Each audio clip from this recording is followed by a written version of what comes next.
2016 in cinema was not the most exciting year for me. In fact, most films I was excited for seemed to fall short of expectations, but being that it's been a few months since my last video, I thought I'd share with you my top 5 films of 2016. Now, before you go hitting that dislike button, I know some of you are already there, why not compile your own list in the comments below, because hey, I probably didn't see or like a film as much as you did. That's the power of having an opinion. Anyway, let's get started.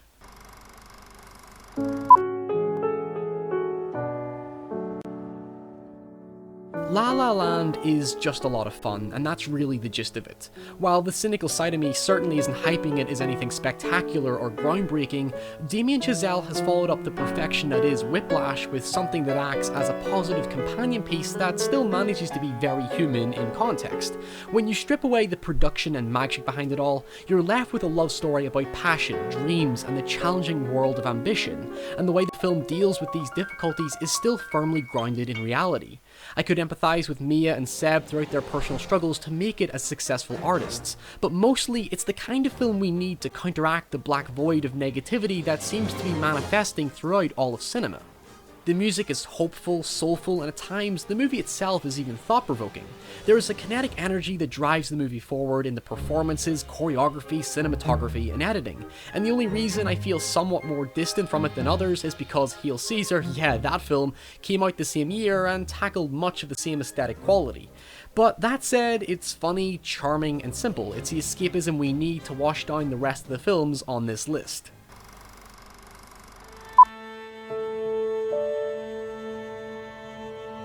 Hell or High Water is like some sort of millennial western. It's a film about old versus new, the death of a generation, and the legacy that can be easily lost.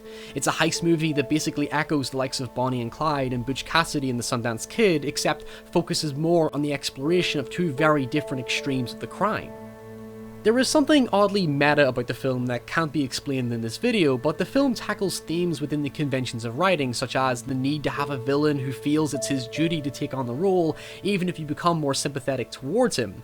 There's the hero who arrogantly sees himself as one, even if it's completely out of context in regards to the much bigger picture, and then there's the attention to detail, such as the timeless quality of the Texas setting, and the action sequences that don't follow familiar setup, playing into the modernization of the traditional cops and bandits.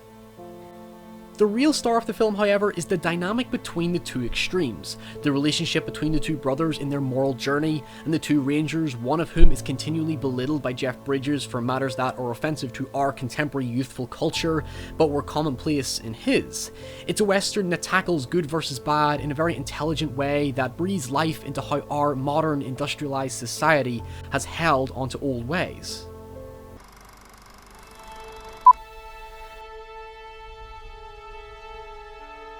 Wow, talk about tragedy. Manchester by the Sea manages to avoid being melodramatic or soppy in its portrayal of a grief-stricken man who moves back home to organise his brother's funeral and ends up the legal guardian of his son. But what's striking about Manchester by the Sea is that despite the bleakness of its premise, it's actually a very beautiful and heartfelt film. In fact, dare I say it, it's actually funnier than La La Land. Kenneth Lonergan takes all the awkward conversations and sensibilities of people you associate with and recreates them with honesty and relevance. And that's what I mean by its lack of melodrama or soppiness. You feel like you're watching real people dealing with real circumstances. And for me personally, it was the first film that accurately conveys the emotion and atmosphere of what it's like to lose a loved one, and the cold emptiness it leaves you with. Manchester by the Sea is intimate, personal, and while it doesn't make sense of life's mysteries, it does affirm that everybody is in this together. Do you mind saying she stayed downstairs, like if they call or something? Okay.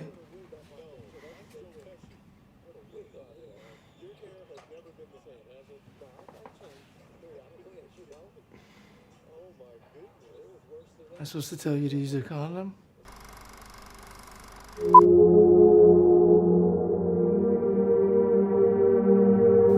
Green Room can be very difficult to swallow. It's unpleasant, it's harrowing, and its level of tension is persistently through the roof. There is no doubt in my mind that this is a horror movie. Yes, technically it's a thriller, but I was scared and genuinely cowering under my jacket throughout, and the audience were not much different.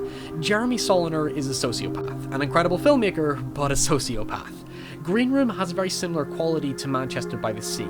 For all its bleakness, there is a very uncomfortable sense of humour that occasionally comes at the wrong time. The film follows a punk band who get a gig in a neo-Nazi bar out in a forest in Portland, where they witness a murder, and from there they have to siege themselves in a green room while the neo-Nazis try to murder them. It sounds pretty generic when you remove the countercultural elements, but there's a lot more going on, and the motives and reasoning for choices is cleverly handled. The motives of the band are driven by spontaneous adrenaline-fueled stupidity, while the neo-Nazis led by the menacing Patrick Stewart are tactical and smart in their execution. You could easily make this film one of two ways, and Solinger chooses to focus on both parties in equal measures. So while you know what the Nazis are doing, it effectively heightens the suspense and concern for the band when they react in a way that's sporadic and unpredictable.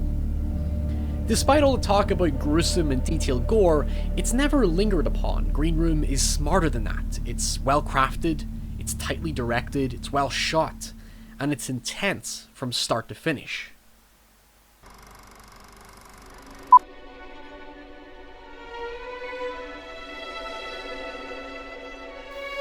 Holy crap, did this one catch me off guard. The fashion designer Tom Ford made, for me, the most provocative, complex and moving thrillers I've seen not only this year, but also in the last 10 or so. I'm not going to spoil the premise, but it's a film that you can watch once and then watch it again with an entirely new perspective. Think of it as David Fincher meets Stanley Kubrick, and it gives you a very fair impression of what kind of film this is. To summarise, Amy Adams' character Susan receives a book entitled Nocturnal Animals from her ex-husband Edward, played by Jake Gyllenhaal, which consists of a nightmarish story that I'm not even going to divulge because it's so tightly executed and needs to be experienced with no prior knowledge. Since I'm not spoiling information, let me just say that this is a postmodern film. It deals with two distinct timelines that are interconnected in both literal and metaphorical ways. It's purely a revenge thriller, but not the kind of revenge you're expecting, and the film does have its fair share of twists and turns that are both profound and extremely haunting.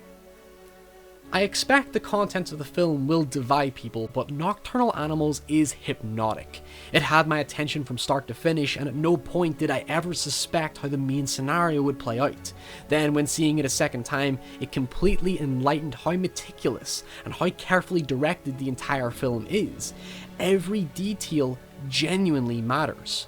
Tom Ford is on my list of directors to truly watch out for. This is a beautifully shot, wonderfully edited, smartly written, and heightened further by everyone's performances.